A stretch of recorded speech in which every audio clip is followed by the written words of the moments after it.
सभी को नमस्कार। आगामी रीट एग्जाम्स के लिए बाल विकास एवं शिक्षा शास्त्र का टेस्ट नंबर 7वां और आज के इस टेस्ट में हमने रीट 2016 में लेवल 2 के अंतर्गत बाल विकास एवं शिक्षा शास्त्र के जो प्रश्न पूछे गए थे उनको शामिल किए। कुल 27 प्रश्न यहाँ पे लिए, 30 में से हालांकि 3 प्रश्न यहाँ पे डिलीट हो गए थे, तो 27 प्रश्न यहाँ पे शामिल किए। चलिए देखते हैं। प्रश्न संख्या पहला देखिए, समस्या के अचानक समाधान की वकालत करने वाले सिद्धांत का नाम बताइए। सक्रियात्मक अधिगम, सूझ का सिद्धांत, प्रत्यक्ष एवं भूल का सिद्धांत या अनुबंधन। समस्या के अचानक समाधान की वकालत करने वाला सिद्धांत का नाम बताना है।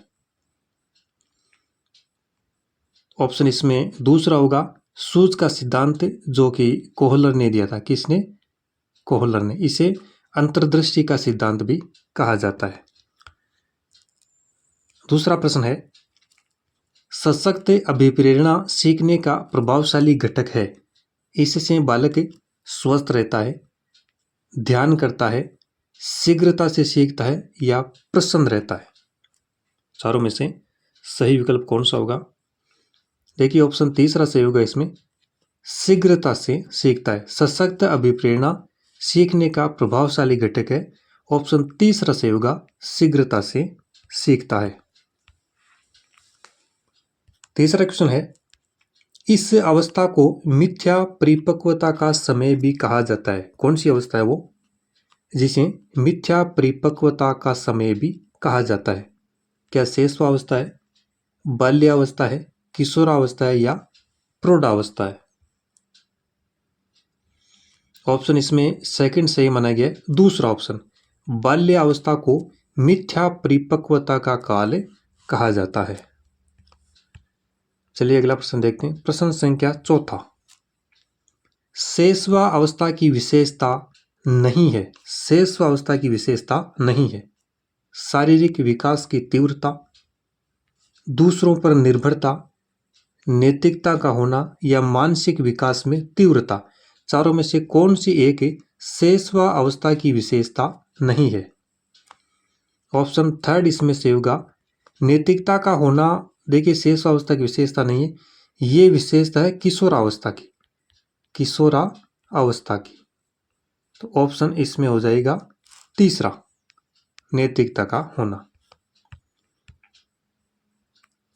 पांचवा क्वेश्चन देखिए, मेरिडिथ के अध्ययन के आधार पर कहा जा सकता है कि सामान्य रूप से उन परिवारों के बालक जो सामाजिक स्तर से ऊंचे होते हैं। किन परिवारों के बालक?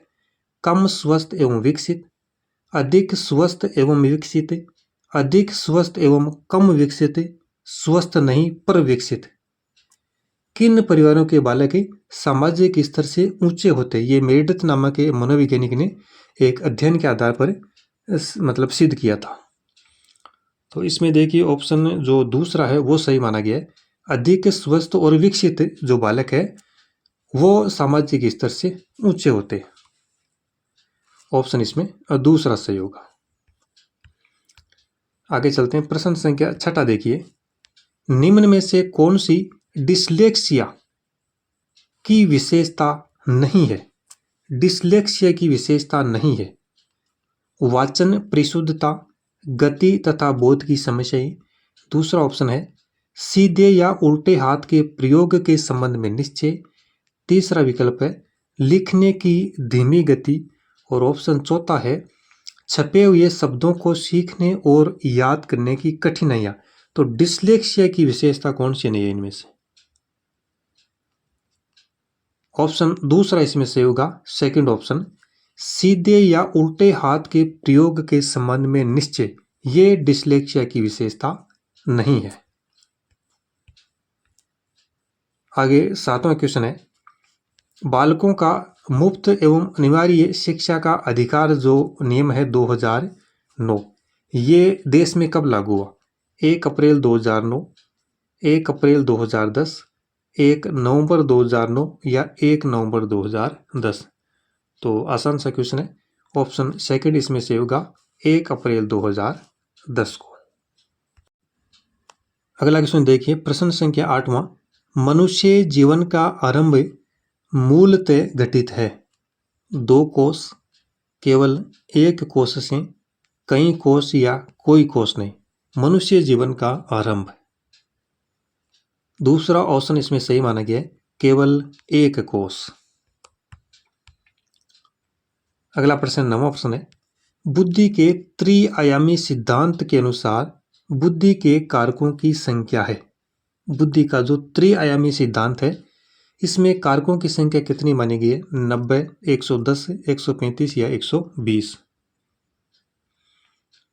तो सही उत्तर होगा इसमें 120। जो चौथा ऑप्शन है वो इसमें सही होगा। और ये देखिए, जो बुद्धि का त्रिआयामी सिद्धांत है, ये गिलफोर्ड ने दिया था। किसने? गिलफोर्ड ने बुद्धि का त्रिआयामी सिद्धांत दिया था, जिसमें 3 आयाम थे। एक तो संक्रिया, दूसरा सामग्री और तीसरा उत्पाद। तो इसीलिए इसको त्रिआयामी सिद्धांत कहा गया है। तो कारकों की संख्या इसमें कुल 120 थी। आगे चलते हैं, प्रश्न संख्या 10वां देखिए। जब बालक की परीक्षा द्वारा मापी हुई योग्यता के सही मूल्यांकन में स्थायित्व होता है।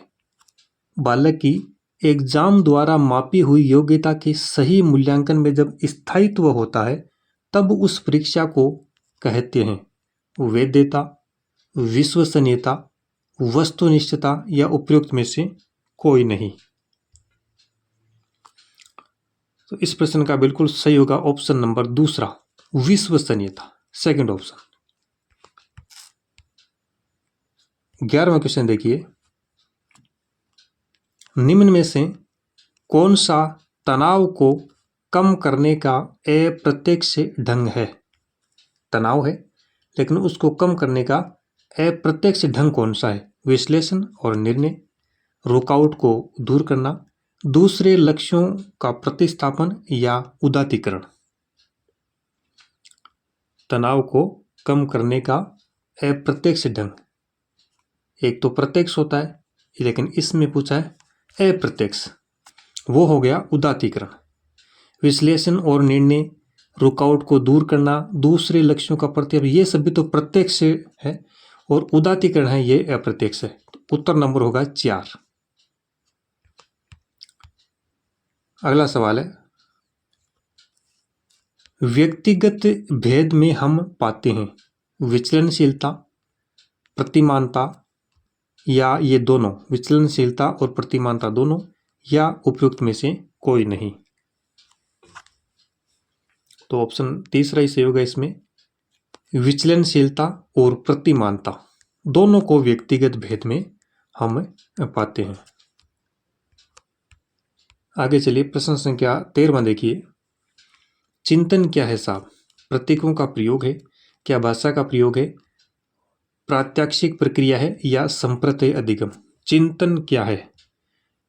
तो इसका सीधा सा जवाब होगा ऑप्शन फर्स्ट, प्रतीकों का प्रयोग।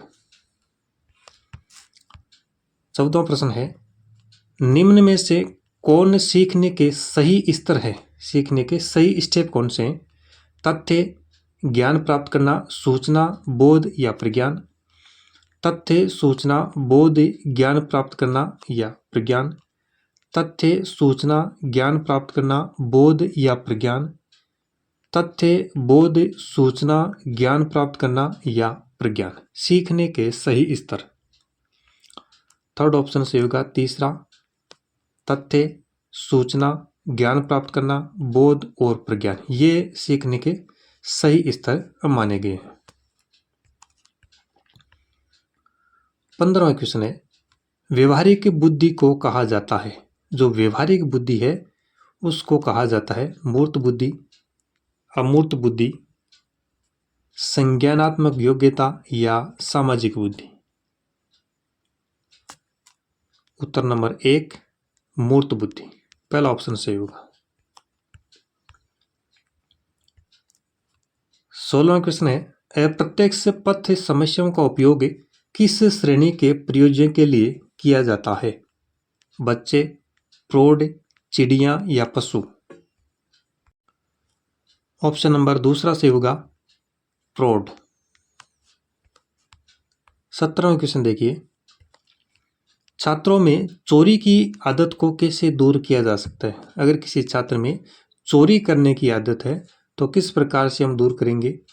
बालक को कोई पारितोषिक देकर, या कोई उदाहरण देकर, या प्रताड़ना से, या फिर सजा देकर चोरी की आदत को कैसे दूर करेंगे?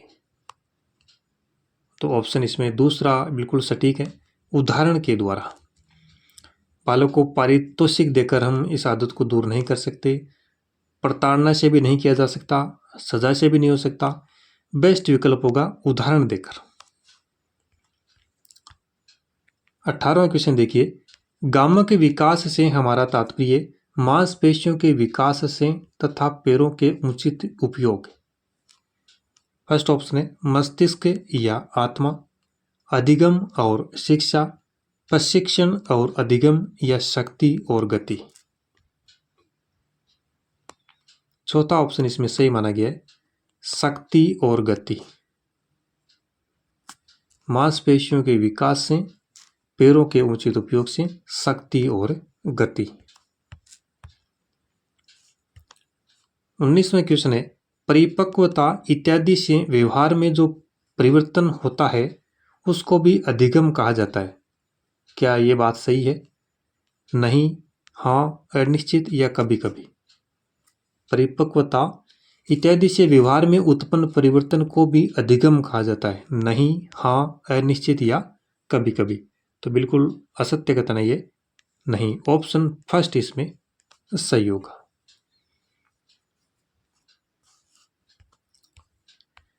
20वां क्वेश्चन देखिए, मुर्रे ने, मनोवैज्ञानिक मुर्रे, इन्होंने एक परीक्षण की रचना करके इतिहास रच दिया। कौन सा परीक्षण था? स्याही धब्बा परीक्षण, वाक्य पूर्ति परीक्षण, विषय आत्मबोधन परीक्षण, या मूल्यांकन मापनी। अच्छा क्वेश्चन है।